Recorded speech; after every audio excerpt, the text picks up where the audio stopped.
Topik pembahasan yang akan kita diskusikan pada kali ini yang pertama mengenai pengertian anak dengan hambatan majemuk dan autis.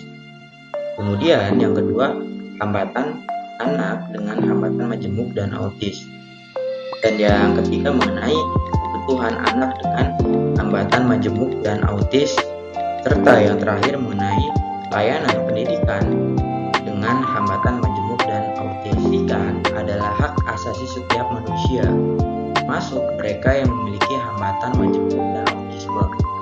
Dalam beberapa dekade telah terjadi pergeseran paradigma dalam pendidikan di berbagai negara maju menuju konsep pendidikan inklusi.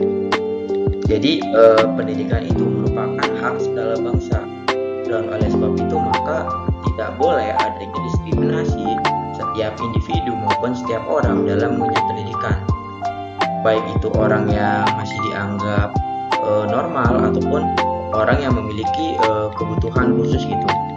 Pengertian anak dengan hambatan majemuk dan autis. Hambatan majemuk adalah orang-orang yang mempunyai hambatan kompleks, terdapat lebih dari satu hambatan gitu. Jadi untuk hambatan majemuk ini biasanya diderita oleh anak ataupun oleh seseorang itu yang lebih dari satu. Misal orang tersebut ternyata memiliki hambatan dalam penglihatan dan pendengaran, kemudian hambatan dalam pemikiran ataupun hambatan dalam gerak psikomotor si orang tersebut. Selanjutnya ada autisme. Autisme berasal dari bahasa Yunani, yakni kata auto yang berarti berdiri sendiri. Arti kata ini ditujukan pada seorang penyandang autisme yang seakan-akan hidup di dunia si autisme ini memiliki gangguan pemikiran dan seakan-akan hidup memiliki dunia di dalam pikirannya sendiri.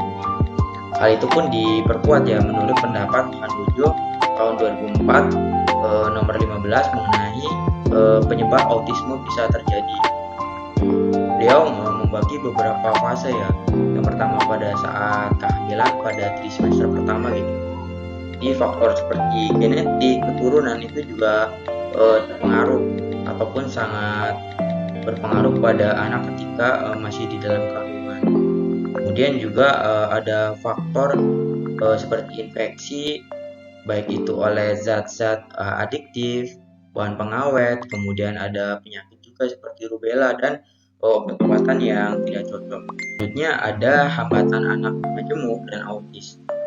Hambatan anak majemuk bervariasi tergantung dengan jenis hambatan yang dimilikinya. Secara garis besar, anak berkebutuhan khusus memiliki kompleksitas permasalahan yang dihadapi. Mengenai hambatan majemuk dan autis memiliki hambatan pada satu, perkembangan komunikasi, yang kedua perkembangan gerak atau kognitif, yang ketiga perkembangan sosial emosi, dan terakhir perkembangan konsep dan citra diri. Anak dengan hambatan majemuk dan autis memerlukan banyak strategi dalam proses pembelajaran dengan mempertimbangkan hal-hal berikut, seperti dampak dari kelainan pada kesulitan dalam pembelajaran. Yang kedua, karakteristik pembelajaran harus bersifat sepanjang masa. Artinya pembelajaran tidak hanya bersifat di kelas saja gitu. Kemudian pembelajaran juga harus berarti, artinya memiliki korelasi satu sama lain. Setiap orang tua tentunya menginginkan seorang anak yang sempurna tanpa ada kekurangan.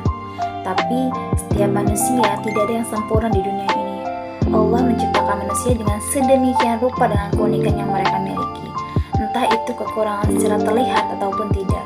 Anak yang didiagnos tak memiliki hambatan, tentunya mereka juga berhak mendapatkan kebutuhan seperti manusia normal pada lainnya.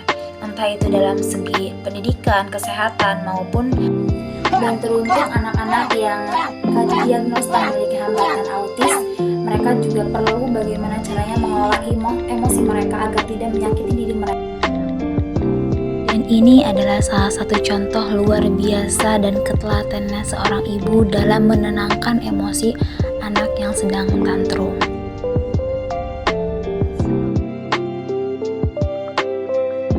Rekomendasi film dari kami untuk mengetahui bagaimana cara mendidik anak yang baik yang terkena hambatan autis.